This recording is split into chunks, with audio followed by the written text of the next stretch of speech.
All right, so a couple of days ago on Monday, the Prime Minister announced that teachers who are not yet vaccinated may find themselves in a difficult position come this September. Joining us this morning is Jamaica Association of Principals of Secondary Schools, the President, Mr. Linverd Wright, who is also the Principal at William Knibb High. Morning, Principal. Welcome to Smile Jamaica, sir. Morning.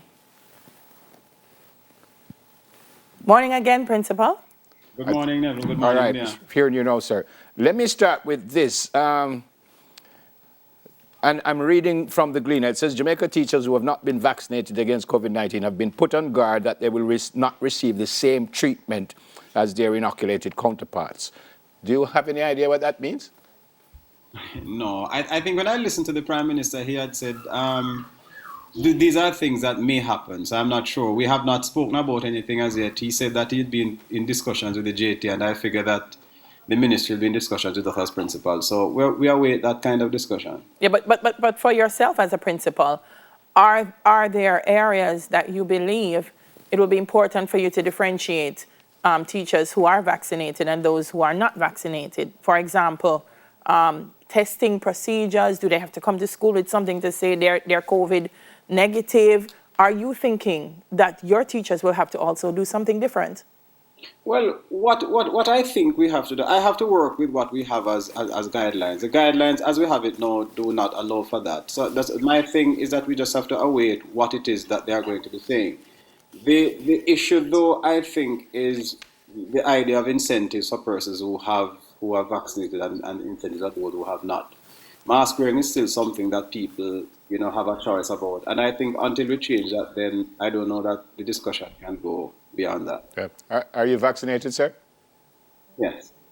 What about your staff? Do you know how many teachers? I know that a number of them have vaccinated, maybe more than 50% of the staff. But I'm just still saying that if it is that people have a choice, we just have to work with that and see how best we can mitigate whatever we're doing. Dana kind of asked the question already, but I'll ask it again. Do you think there should be differential treatment because one is vaccinated and one isn't? No, I believe that if the mask wearing can work, there are people who are going to have maybe medical conditions that would cause that. That's what I'm saying. We have to work out the details. If it is that a teacher has conditions that could lead to all sorts of things, we have to be careful. The fact too is that when you take the vaccine, many people are taking a calculated risk about this thing. And if it is that somebody takes a calculated risk and take it, I'm saying no discrimination for such persons, as well as somebody who doesn't. That's just the position I have. I'm going to play advocate. I don't like to say devils. But you yourself said it. Someone has taken a risk. You call it a calculated one. Yes. But with risks come rewards. So shouldn't the persons who have decided that, well, I'm going to take a risk, be rewarded for taking that risk? But I'm saying the risk is either way. If it is that you're going to take it, there could be risks. If you don't, there are risks just the same. Right. The fact is that my thing is that we're somebody who chooses not to, does so on grounds that are informed. I think we just have to be careful about how we think people are going to be rewarded about this kind of thing. Yeah. Because as I said, there are teachers who really are looking at the evidence that is out there. And if we admit much of the evidence is not conclusive in terms of what the long-term effects could be, some people are afraid about that. So we just have to be careful in how we deal with it. I'm hearing you, sir. But I think in terms of the risk, so we're saying risk, but the risk of contracting COVID and the associated symptoms, effects are things that are documented, no? So we know that the risk of not being vaccinated based on what's out there is far greater than being vaccinated. Can we agree on that? That's in terms of hospitalization and death. Right. When you take the vaccine, it does not stop you from contracting. Right. We know that. Right. So I'm just saying, yes. And when I had to think about it, I was wondering about that. But what you have to think about is, okay, what happens to me if this happens to me in terms of hospitalization? I think that is where we're going, and death.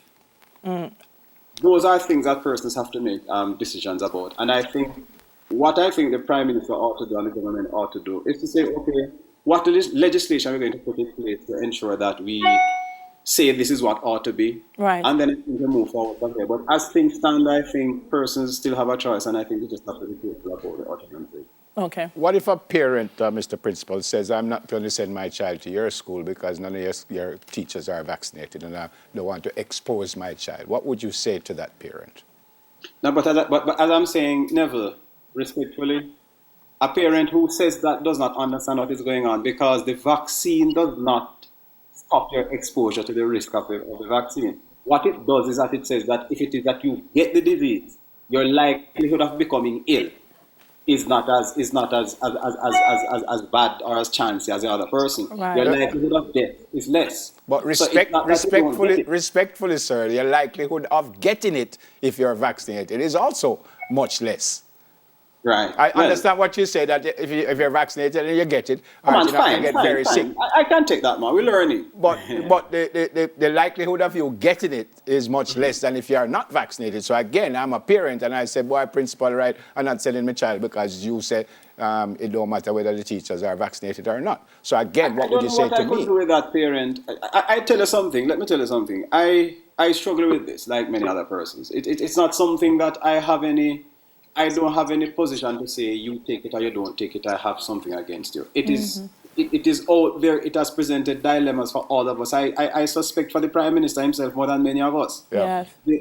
The fact is that as a principal, I have to be thinking about things, but I cannot force a teacher to take it. What I have done in the groups, I think my staff has had about a 75% take up. We are Okay. still having discussions in terms of how we do it. Principals actually have taken it up at a high rate, based on what I know from the association. Correct. And we Correct. still have discussions about it. We are respectful in our discussions. We work through that. And I still think that has a place.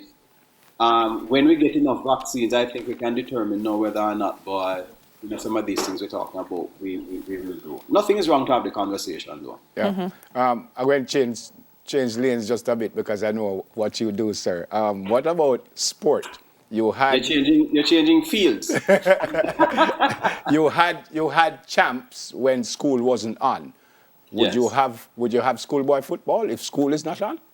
Well, we're having discussions. We're having discussions regarding these things because we know sports is important to many kids in terms of the chances, in terms of children at that level having extracurricular involvement. Those are things that we have to look at. As much as we don't, we can set this system up not to deprive them of many of the things that they had done because we know they could be stressed and frustrated. So that's one of the things that we're looking at. In fact, we are in discussions now about how we do it with the coaches, with the principals, with the sponsors, everybody. So it depends on how things pan out in September, October. Further details will be given. Good to see you, sir. Stay safe. God bless you. Blessing. They take care too. All right. is JAP's it- president, Lynn Van Wright. Before we go, oh my gosh, how could I forget Miss Barbara? Barbara Scott, happy birthday to you. And this one's coming from your children and your grandchildren. By the time Marvin reached me, gone dark.